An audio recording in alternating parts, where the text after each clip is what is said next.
Salah satu kenikmatan yang besar bagi kita umat Islam, dijadikan kita umat Nabi Muhammad sallallahu alaihi wasallam dan bisa dinamakan ummatul Quran. Karena ayat yang pertama yang diturunkan oleh Allah Subhanahu wa taala kepada nabi kita Nabi Muhammad sallallahu alaihi wasallam adalah Iqra bismi rabbikal ladzi khalaq. Bacalah. Apa yang dibaca?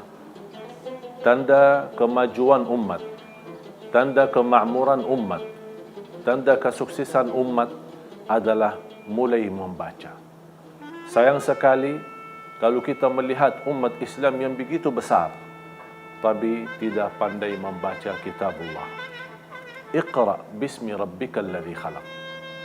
Kunci kebahagiaan, kunci kemuliaan, bahkan kunci rizki, kunci keselamatan dunia akhirat adalah kitabullah subhanahu wa ta'ala. Kitab yang suci, tidak ada keraguan dalamnya. Alif lam mim, dzalikal kitabu la raiba fihi, hudan lil muttaqin. Petunjuk bagi orang yang takwa, petunjuk bagi orang yang ingin belajar segala rahasia yang ada di muka bumi ini, dan semua ilmu-ilmu kembali kepada Al-Quran. Al-Quran sampai titik ini masih mengandung banyak rahasia yang setiap waktu demi waktu, masa ke masa, umat dan ulama mempertemukan dan berjumpa dengan banyak rahasia-rahasia yang tersembunyi dalam kitabullah subhanahu wa ta'ala. Ini menjadi tanda mukjizat. Bahkan salah satu mukjizat Al-Quran, orang buta yang tidak bisa melihat bisa menghafal isi kandungan Al-Quran. Bahkan orang buta huruf tidak pernah bisa membaca kitabullah, bahkan tidak pernah memegang kitabullah, tapi bisa menghafal suratul Fatihah, bahkan bisa menghafal surat Yasin. Kaum muslimin muslimat, mukminin mukminat yang dimuliakan Allah Subhanahu wa taala. Sama-sama kita mempelajari poin-poin yang perlu kita jaga saat membaca kitabullah Subhanahu wa taala, agar kita bisa mendapatkan kenikmatan, kekhusyuan dan kemuliaan saat kita membaca kitabullah Subhanahu wa taala. Yang pertama, kita berwudu. Karena juga wudu itu disunnahkan saat kita membaca kitabullah Subhanahu wa taala. Yang kedua, hadap kiblat. Ini poin-poin yang saya sebutkan sunnah, tapi kalau kita baca walaupun tidak hadap kiblat tidak menjadi masalah. Yang ketiga, nawaitu. Al-Quran dan nawaitu bisa untuk apa saja. Ini menjadi barakah Al-Quran untuk kita semua.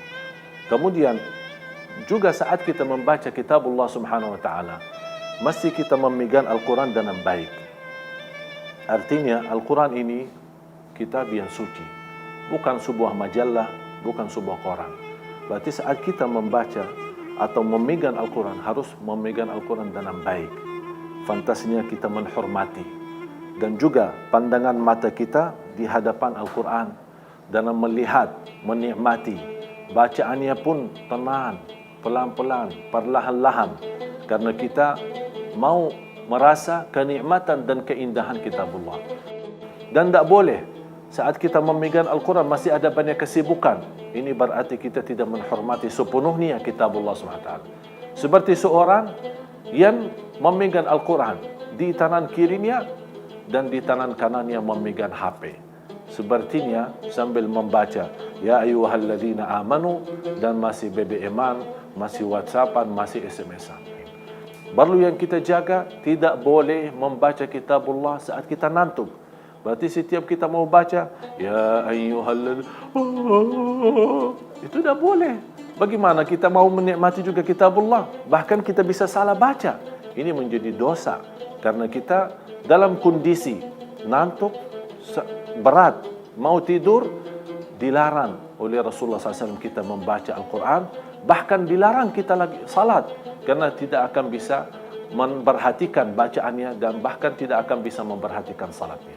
Oleh karena itu jaga, dan waktu yang tepat sebagaimana pengalaman kami selama membawa Al-Quran dan program Al-Quran, saya mendapatkan dua waktu yang sangat luar biasa kenikmatan saat membaca kitabullah adalah di tengah malam sebelum subuh, kira-kira 1 jam 40 minit atau 1 jam 30 menit.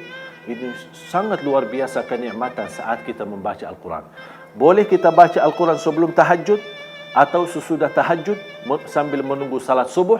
Silahkan membaca kitabullah. Disitulah waktu yang paling nikmat untuk membaca. Kemudian, waktu yang kedua yang sangat indah dan membawakan saksi yang banyak oleh malaikat, bahkan oleh bacaannya kita sendiri menjadi saksi baik di hadapan Allah adalah waktu subuh. Selepas salat subuh.